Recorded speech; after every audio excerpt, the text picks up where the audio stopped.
All right, guys, today's FRQ is from the 2017 AP exam. Number 2 question. This one focuses mainly around money markets and Federal Reserve open market operations. So assume that the economy is in long-run equilibrium. Assume that the consumers wish to hold less money because they use credit cards more frequently to purchase goods and services than cash. Now, that by itself might get a little confusing, but they specifically state that people are going to hold less cash. Then they go and they ask you to draw a correctly labeled graph of the money market and show the effect of the reduced holdings of money on the equilibrium nominal interest rate in the short run. So they are directing you specifically to use a money market graph here. And it's all about the money supply in this. And they've explained what has happened in the money supply. So there's really no confusion on how credit cards impact that. So we got to draw our money market up. Now remember, a couple of things to note here. You need quantity of money on the horizontal axis and you need nominal interest rates on the vertical. It's okay if you just put interest rate. The one that's really important is when you switch to loanable funds, you got to make sure that one is real. So, but money market, just keep with the nominal and real, and then you won't mix either of them up. We've got our downward sloping money demand curve and our vertical money supply curve, giving us our nominal interest rate on the vertical axis there. All right, so we've got our model drawn. Now, what will happen when people want to hold less cash? That's a demand issue. All right, money demand is going to the left, and in response to that, we're going to see the declining nominal interest rates, and this is all you need for that first, couple points right there, that part A. We've got our model drawn. All right, part 2, based on the change in the interest rate in part A, what will happen to each of the following in the short run? All right, so part 1, prices of previously issued bonds. Now, you guys should know that there is an inverse relationship between the interest rate and bond prices, so this should be a nice, easy one. Previously issued bonds will increase in price. You don't even have to put a reason why. The reason why is because if interest rates are going down, people are always going to reallocate their savings to where it's going to provide the most interest. It's going to pay them the most for putting their money in savings, or investing it. So in this case, they're going to take it out of savings because interest rates are down, and they're going to invest it into bonds. As the demand for bonds rise, so do the price of bonds.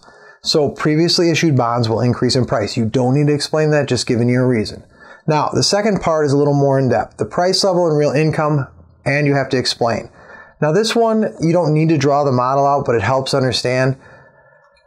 We have, because of the lower interest rates, interest-sensitive consumption and investment will increase. That's going to kick aggregate demand out to the right, and that's going to increase our price level and our real GDP.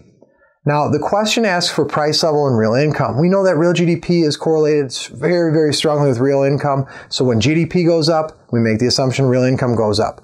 So price level and real income will increase. Lower interest rates will increase interest-sensitive consumption and investment, causing aggregate demand to increase. That's our reason why. That's our explanation right there. Real nice and simple. Make sure that whenever interest rates are impacted, you're identifying interest-sensitive consumption and investment.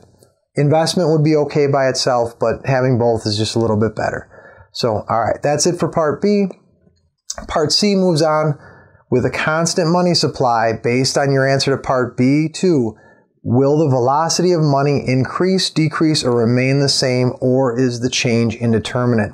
Now, this one is very confusing unless you can easily understand that it's part of the equation of exchange that they're looking for here. So we have our money market here, we have our decreasing interest rates, and then we got to bring up our equation of exchange. You don't need to write this down, but just for reference. So we know that the money supply is staying constant, so the M isn't changing at all. And we know from our aggregate demand, aggregate supply shift that we had before, aggregate demand increase, that price level is going up, and so is our quantity. Our real GDP is going up. So if one side of this equation is going up and we know money is staying the same, velocity of money has to increase. Otherwise, the equation wouldn't balance out and it would be incorrect. So whatever happens to one side of this equation has to happen to the other. When they give you this much information, you can kind of bring it to where we understand that velocity has to go up. All right, last part. If the central bank wishes to reverse the change in which the interest rate identified in part A, what open market operation would it use? All right, so we know that we've dropped interest rates down. What do we got to do to get it back up? And we're looking at what the Federal Reserve or central bank can do with open market operations. So they're asking us, are we going to buy or are we going to sell bonds? What do we need to do in this case? We need to get the money supply back to the left, decrease the money supply to get that interest rate back up to where we started. What open market operation do you have to take to get the money supply to go down? We need to sell bonds on the open market. All right, so that's it for that question, guys. Real nice, easy, simple one. Money market is the main concept that you're looking at here, but also, the tools of the Federal Reserve, the open market operation, that stuff as well. All right, make sure you're taking a look at my other FRQ walkthroughs. I've got a variety out there at this point. So until next time, guys, take care.